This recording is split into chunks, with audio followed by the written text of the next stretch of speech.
வெயில் காலத்தில் வனவாசிகள் படும் வேதனை. ஒரு அழகான காட்டுல எங்க பார்த்தாலும் பச்சை பசேல்னு மரங்கள் இருந்தன. அருவிகள் பால் மாதிரி காட்சி அளிக்கிறது போல எப்பவும் ஓடிக்கிட்டே இருக்கும். ஆறுகள் அங்க எப்பவும் பாய்ந்தோடும். அங்க பறவைகளும் விலங்குகளும் நிம்மதியா சந்தோஷமா வாழ்ந்தாங்க. ஆனா இந்த நிம்மதியும் சந்தோஷமும் எல்லாம் திடீர்னு மாறுச்சு. காரணம் வெயில் காலம். வெயில் காலம் தொடங்கணும்னு காட்டுல வெப்பம் ரொம்ப அதிகமாயிருச்சு. அந்த காட்டுல சிண்டு அப்படின்னு ஒரு காகம் வசிச்சுக்கிட்டு இருந்துச்சு. அதனால அந்த வெப்பத்தை தாங்கவே முடியல. ஐயோ, எவ்வளோ வெயில் அடிக்குது, தாங்க முடியலையே. நம்ம சேமிச்சு வச்சிருந்த தண்ணியும் காலியா போச்சு.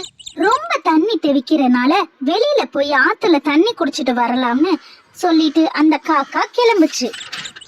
போற வழியில எங்கேயுமே தண்ணியே கிடைக்கல அந்த காக்காக்கு. அது கண்ணு கட்டின தூரம் வரைக்கும் எவ்வளவோ தேடி அலைஞ்சிச்சு. ஆனா அதுக்கு தண்ணி கிடைக்கவே இல்லை. ஐயோ, தாகத்தோட அலைஞ்சு அலைஞ்சு ரொம்ப களைப்பா இருக்கு, கொஞ்ச நேரம் இளைப்பாறிட்டு போவோம் அப்படின்னு அந்த காக்கா அங்க இருக்க ஒரு வீட்டு மேல கொஞ்ச நேரம் ரெஸ்ட் எடுத்துட்டு திரும்பவும் பறக்க ஆரம்பிச்சிச்சு. அப்ப காக்காக்கு கழுகோட வீடு கண்ணுக்கு பட்டுச்சு. இது நம்ம கழுகு அண்ணன் வீடுதான், அவர்கிட்ட போய் தண்ணி கேட்போம் அப்படின்னு அவர் வீட்டுக்கிட்ட போய், கழுகு அண்ணே கொஞ்சம் வெளியே வாங்க என்றது. எவன்டா அது, கொஞ்ச நேரம் நிம்மதியா ரெஸ்ட் எடுக்க விட மாட்டானுங்க என்று சொல்லிக்கொண்டே கழுகு வெளியே வந்தது. அண்ணே வணக்கம்ண்ணே. சொல்லு, என்ன விஷயமா என்னைய கூப்பிட்ட? அண்ணே, ரொம்ப தண்ணி தவிக்குது, வீட்லயும் தண்ணி காலி, ஆத்துலயும் தண்ணி இல்ல, கொஞ்சம் தண்ணி கொடுங்க அண்ணே. ஏய், உனக்கு அறிவே இல்லையா? வெயில் காலம் எல்லாருக்குமே தண்ணி தேவைப்படும், உனக்கு கொடுத்துட்டா நான் என்ன பண்றது அப்படின்னு சொல்லிட்டு அந்த கழுகு தண்ணீர் தராம பறந்து போயிருச்சு. அதை கேட்ட காகத்தோட கண்ல இருந்து கண்ணீர் வர தொடங்குச்சு. சோகத்தோட திரும்பவும் தண்ணி தேடலாம் அப்படின்னு போய்கிட்டு இருந்துச்சு. தண்ணி தேடி திரும்பவும் பறக்க ஆரம்பிச்சிச்சு. ஆனா வெயில் அதிகமா இருந்ததுனாலையும் தண்ணி குடிக்காம இருந்ததுனாலையும் அதுக்கு மயக்கம் ஆயிருச்சு. அந்த காக்கா அதுக்கு மேல பறக்க முடியாம கீழே விழுந்துச்சு. அப்ப அந்த வழியில ஒரு கார் வந்தது. அந்த கார்ல அப்பாவும் மகளும் வந்தாங்க.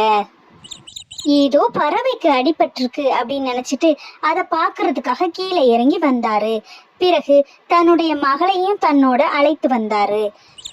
அது மயக்கமாதான் இருக்கு, இன்னும் சாகல அப்படின்னு தெரிஞ்சதும் அதை தூக்கி அந்த காகத்துக்கு உதவி செஞ்சு காக்காவை காப்பாத்த முயற்சி செஞ்சாரு. யாராவது அடிபட்டு இருந்தா, அது விலங்குகளா இருந்தாலும் சரி, மனிதரா இருந்தாலும் சரி, நம்ம போய் உதவி செய்யணும். வெயில் அதிகமாயிருக்கனால இப்படி ஆயிருக்கலாம் அப்படி தெரிஞ்சுக்கிட்ட அவங்க அது மேல கொஞ்சம் தண்ணி தெளிச்சு அதுக்கு குடிக்கிறதுக்கும் தண்ணி கொடுத்தாங்க. அதுக்கப்புறம் அந்த காகம் எழுந்து நின்றது. மேலும் உற்சாகத்தோடு நடனம் ஆடியது. அதை பார்த்து அந்த குழந்தையும் நடனம் ஆடினாள். பிறகு அந்த காகம் பறந்து சென்றது. பிறகு அவர்கள் இருவரும் வீட்டிற்கு சென்றனர்.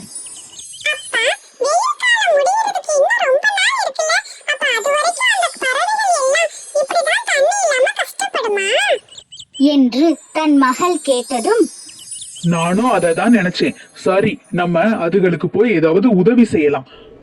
உதவி செய்யலான்னு போற வழியில சூரியன் தன்னோட முழு சக்தியையும் கோபத்தோட காற்ற மாதிரி வெப்பத்தை கக்க ஆரம்பிச்சிச்சு. அப்படியே போக போக ஆறுகள்ல தண்ணி சுத்தமா வத்திருச்சு. இதை கண்ட அவர்கள் கண்டிப்பாக ஏதாவது உதவி செய்தே ஆக வேண்டும் என்று தீர்மானித்து விட்டு அந்த காட்டிற்குள் நுழைந்தனர். அப்போது அந்த அப்பாவிற்கு ஒரு யோசனை தோன்றியது. அவர் விரைந்து மலைப்பகுதிக்கு சென்றார். அங்குள்ள கற்களை சேமித்து வந்து ஒரு தண்ணீர் தொட்டி போன்று அமைத்தார். அதில் நீரினை நிரப்பி வனவாசிகள் தண்ணீர் குடிக்க ஏற்பாடு செய்தார். பிறகு அங்குள்ள பறவைகள் சந்தோஷமாக வந்து அங்கு நீர் அருந்தி மகிழ்ந்தனர். அதை கண்ட காக்காவும் அந்த பாப்பாவும் மிகவும் சந்தோஷம் அடைந்தார்கள். இருவரும் சேர்ந்து நடனமாடினார்கள். குழந்தைகளே, நீங்களும் இது மாதிரி கஷ்டப்படுற பறவைகளுக்கு உங்க வீட்டு வாசலில் தண்ணி வைத்து அதுகளுக்கு உதவி செய்யலாம். Subscribe for more videos.